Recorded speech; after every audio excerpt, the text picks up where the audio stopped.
Microsoft for 8 years and went on to win the highest award at Microsoft, Circle of Excellence worldwide. And then I reached a point I had to do something else, what I call a crisis from within, do something else. And one of those meetings in Mumbai, on the way back from Mumbai to Bangalore, Microsoft India chairman at the time, Ravi Venkatesan, came and sat next to me. And he asked me, James, what would you like to do next? Is there anything I can do for you? I told Ravi, I'm happy with my job, I'm absolutely comfortable. And then he said, no, he asked again, is there anything I can do for you? And I told Ravi, no, after I complete my current role, I would like to work for Gates Foundation. Could you help me move from Microsoft to Gates Foundation? And then he said, James, why would you want to work for Gates Foundation? So I said, I moved back from Microsoft UK to India with the goal to have a large impact on people's lives in India. I wanted to work for something which has a significant impact on a large number of people in India. And I should have stopped there. And what I told him is that I don't think selling software is going to have that kind of an impact. So if I go work for Gates Foundation, I could do some charitable work. So you're talking to the chairman of Microsoft India, right? So he said, James, do you think I'm not ambitious? Because he is working for a software company, and then he's like, I'm saying, I don't think this is going to have an impact on people's lives. So he then said, James, charity is only a bandage to the problem. It is sound business which makes an impact on people's lives more than charity. And he gave me 2 examples. Look at what motorcycle has done for India. When the government had no money to put roads to houses, we could move faster with the motorcycle. It is not a charitable act. Look at what cell phone has done for India. Even a carpenter and a fisherman or an auto rickshaw driver is able to get more per day with that cell phone. And that had much more impact on people's lives. And then I went back and looked at the top 10 brands of India. And the top 4 were cell phone companies. And the next 2 were motorcycle companies. Okay, so that was the impact, and these are all not charity, right? The end user who gets the benefit is the one who is funding the business. And that is what driving the business. The person who is getting the benefit is feeding the business. That is what sound business has a larger impact on people's lives than charitable cause. So that instilled something in me that I never wanted to do something on my own. But that changed my perspective about business, about starting on your own. And then I was in Kerala and we assembled the final year students, 600 engineering college students in one hall with NASSCOM executive committee. And I was there with NASSCOM. And the NASSCOM chairman asked them, how many of you would like to work in IT? 70% of them raised their hands, they would like to work for IT. And then he asked, how many of you would like to work in a place outside Kerala? Yes, how many people raised their hands? Everybody, right? So 70% raised their hands, said that we would like to work outside Kerala. And then post that we had a meeting with the Chief Minister of Kerala. And the NASSCOM chairman said, Mr. Chief Minister, I think there's a problem. If every year 70% of Kerala's youth leaves Kerala, God's own country will become God's own nation home. Only for the elderly. Okay, because the youth is leaving. Okay, and if that continues, and we have to keep our youth in our own states, our own villages, our own Bharat, what I call it. The only way to do that is to develop the startup culture. Instead of job seekers, they have to become job givers. So that gave me an idea that okay, maybe I should focus on promoting the startup culture in India. So I went and applied for the startup incubator CEO role at Microsoft. Okay, I went through the entire job interview and it was all going good because I had great access to all the corporate execs in India, all the angel investors, and I had good business acumen working in different industries from manufacturing to automotive to software. All of that was good, but there was one thing which was missing. I didn't have a startup experience. And how can you mentor and coach startups if you don't have a startup experience? And I was a bit sad, to be honest. And because I thought, I have run many businesses, I have run, started new products, I've launched new products, so I should be able to do that. But then one thing which they called out was, you don't have the experience of raising capital.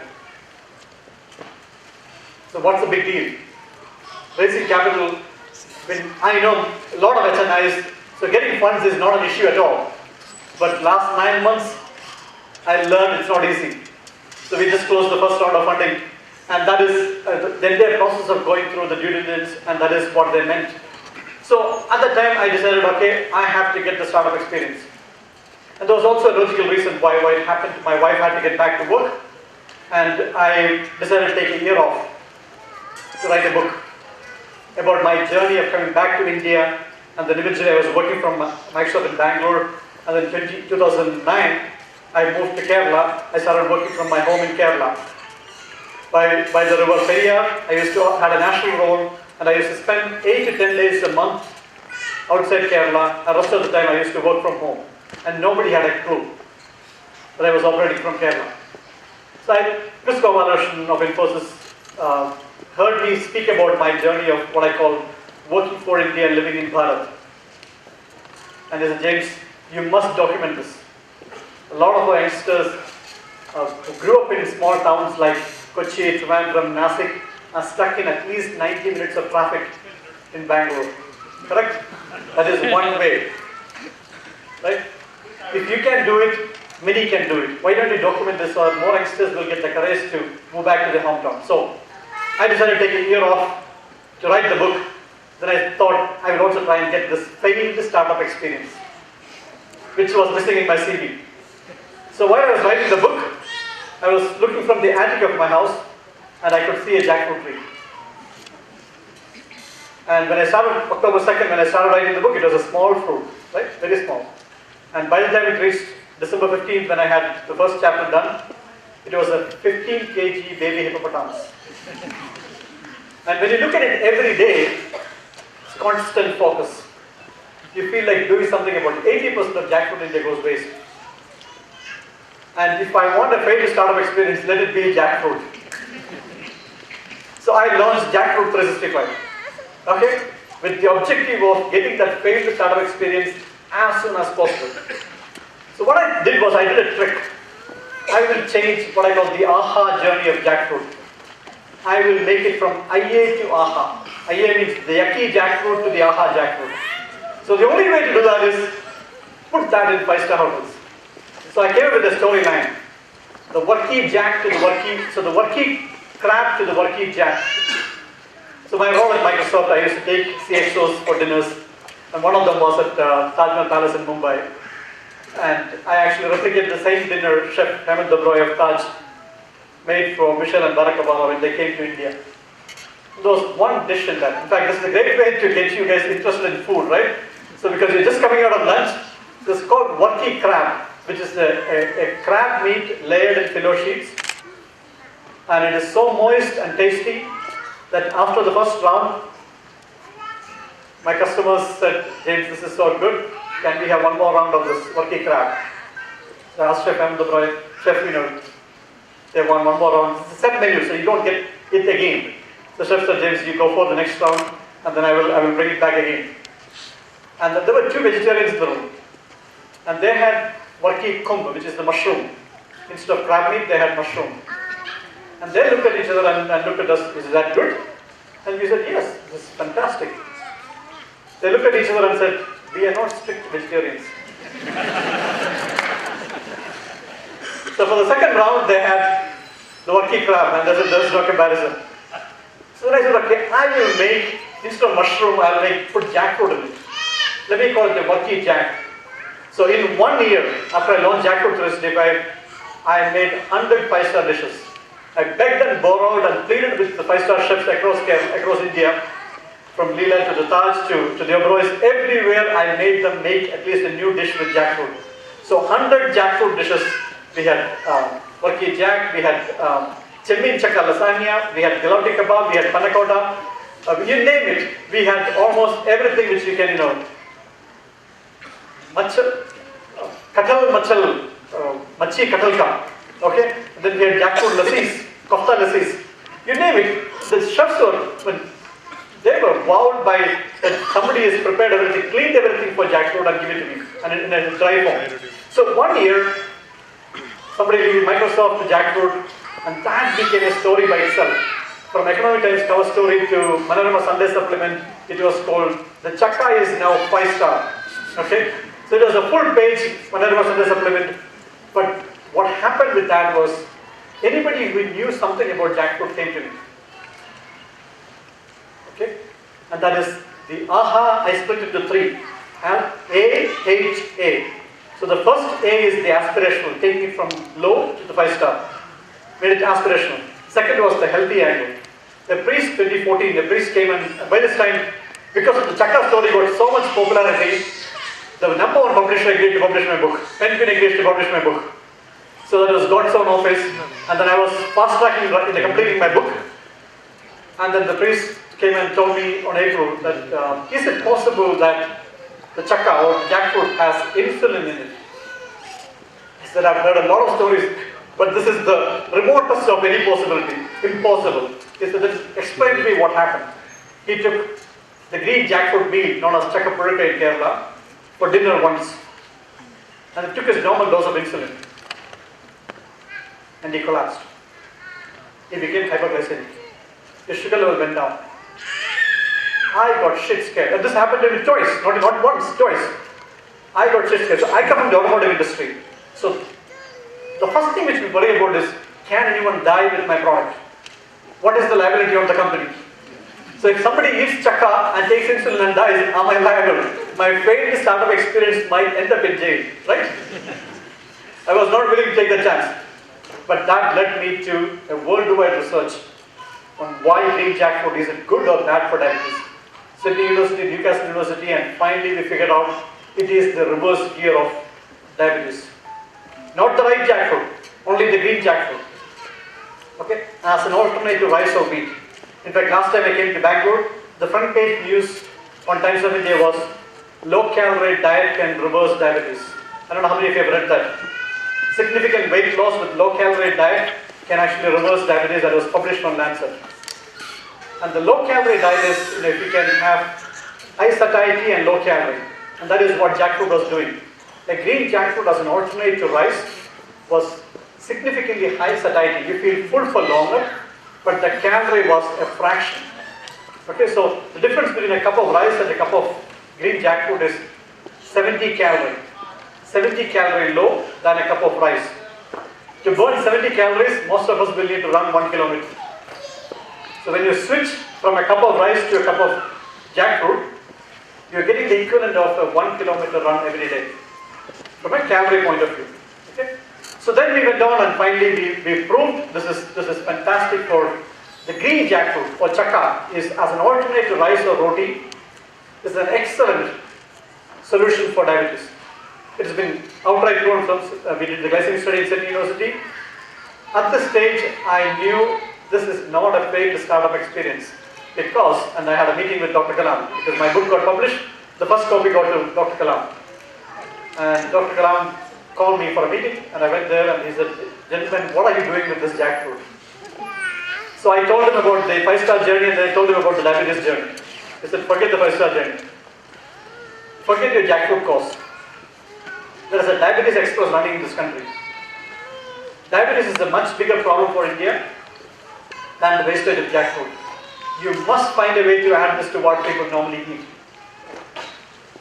You can't expect the Kerala jackfruit meal, the chakka purika, and rest of India to consider eating that. No way.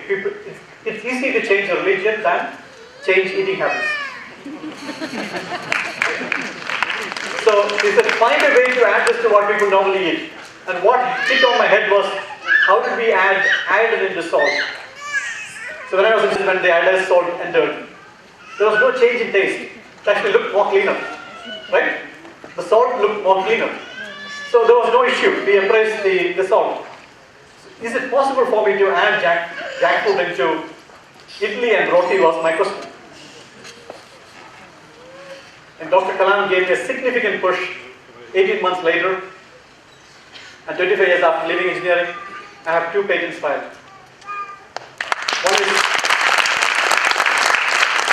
is to make a green jackfruit atta. A green jackfruit flour is in powder form. It can be added a third into, it's not a powder, it's a flour. It's got a binding factor like atta or rice flour. But you can add a third of it to your roti, to idli, anything which you make from a powder or from a batter. So 1/3 can replace. When you replace 1/3, when you take 3 idli, you're getting 2 idli and a vegetable, correct? Because the third idli is chakka. Then you're getting 3 rotis, the third roti is chakka. You're only getting 2 rotis. But it's because it's significant high in fiber and water absorption, you feel full for longer. Okay, so there is a drop in calorie, drop in carbohydrate, increase in fiber, increase in vegetable. In WHO is asking for 2 things for beating non-communicable diseases, which is diabetes, cholesterol, all those lifestyle diseases, is to increase your vegetable and fruit intake, reduce your high density calorie foods. Okay? So high calorie food has to be reduced, increase your vegetable and fruit intake. And when you do a grain to green switch in your roti and idli with green jackfruit flour, you achieve both. Correct? You increase your vegetable and fruit intake through your roti and idli, and you reduce your calorie. So this is what we have done with the jackfruit now. In Kerala we have rolled it out across 3,000 shops. We're now in the metros, in Nature's Basket or Spar, or also in Middle East. So that is when I dropped the idea of a failed startup. And that is my switch from Microsoft to Jackfruit365. Okay?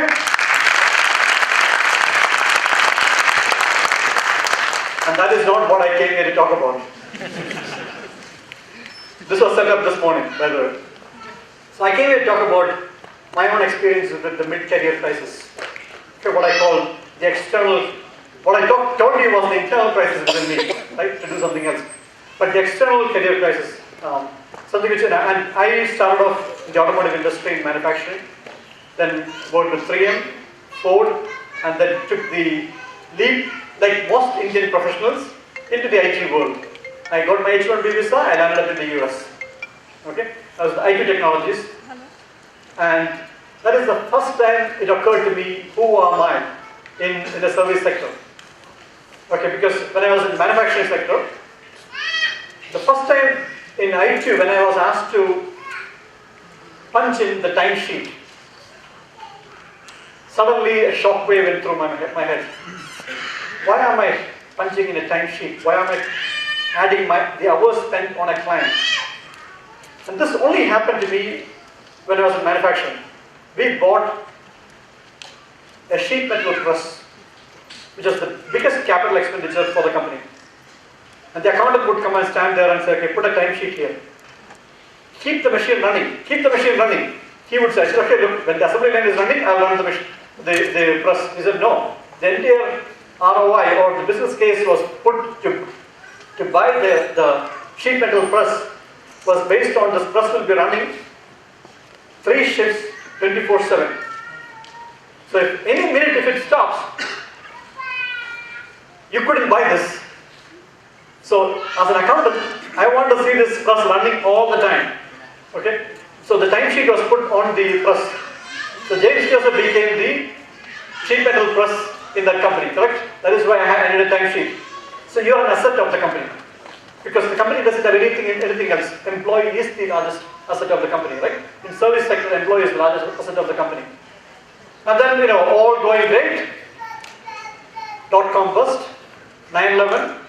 We were a team of 60, came down to 6. External factors, right? Everything collapsed.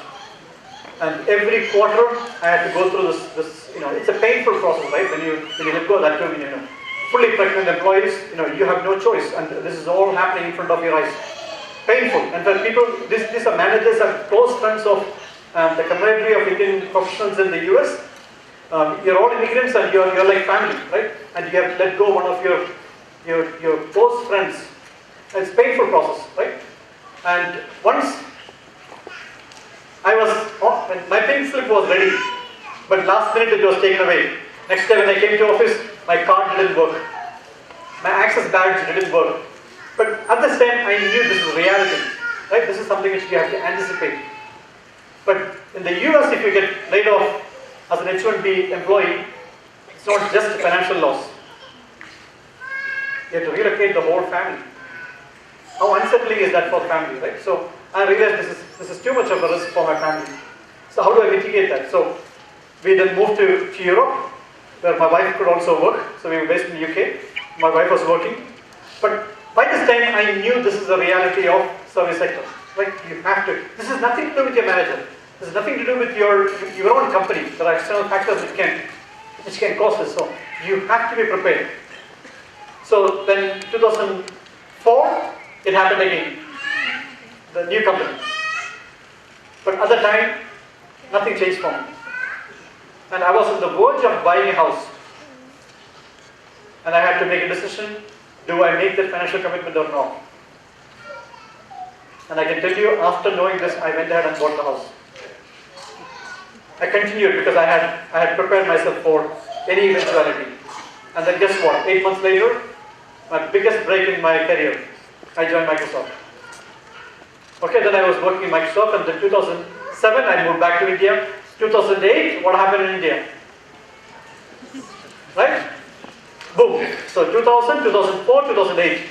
Every 4 years this is happening, right? So 2008, another major set of, the Lehman Brothers, all of that is coming down, right? So that time I looked at, what do I do? In India, at least you don't have to worry about moving, right? You don't have to worry about leaving. You don't have to, so it's only financial. So, and then I decided, okay, what else can I do? I moved my family from Bangalore to Kochi. Started living in Kerala, work from home. There was a 30% cost of living reduction. Moving from Bangalore to Kochi, 30% cost of living reduction. And if you do that for 4 years, you get 1 year's pay, correct? So that was my seed fund to start Jackfruit365. So I did that 4 years from Kerala with the Bangalore job, and that I took a year off using that 1 year's pay. Okay? So that is my 4 years of experience of getting from the external factors. Then we also talk about, I think during the panel discussion, we can talk about the internal factors. Right? But at this stage, do you have any questions? And feel free to open up to do with Jackfruit or to do with mid-career crisis. In fact, it's so difficult to say that. Because there is another word which is most common, midlife crisis, right? So mid-career crisis.